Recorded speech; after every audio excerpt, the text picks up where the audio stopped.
Hey everybody, what's up and welcome back to today's video guys. And today guys, I'm going to go and be showing you how to set up payment on Ecwid.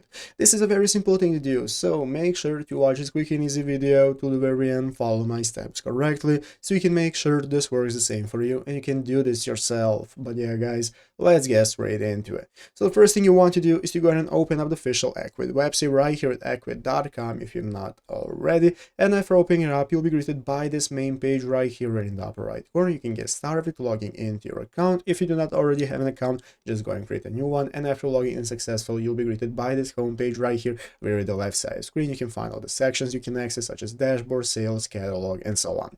So let's go ahead and take a look at how we can get started with setting up payments to receive in our Ecwid store. So what we're looking for, guys, is right here at the left side of the screen. You want to find the payment section. So you're going to have your payment section right here. It's going to open up this new payment menu where you can take a look at all the payment methods that you can use. As you can see, currently you can use pay by cash, that you can go ahead and manage, so you can manage it however you prefer, edit all info, you can go ahead and select the name of the method and so on, and the fees, everything regarding the project. You also have the option to use PayPal. You can connect your PayPal account right here, and if you want even more manual payment methods, you can click right here, entering a payment method name, you can give it all the info and the payment method feed that you can then save, that people will be able to use for paying on your website, as well as going to go ahead and selecting carriers right here that you can use, such as and other ways to get paid, such as payment processors and so on. Anything you might think of, you'll be able to find right here. And if you don't have it, guys, as you can see, you can accept payments with your preferred payment processor. This is going to enable you to go ahead and contact Ecwid directly for them to add your payment processor, so that you'll be able to go ahead and use it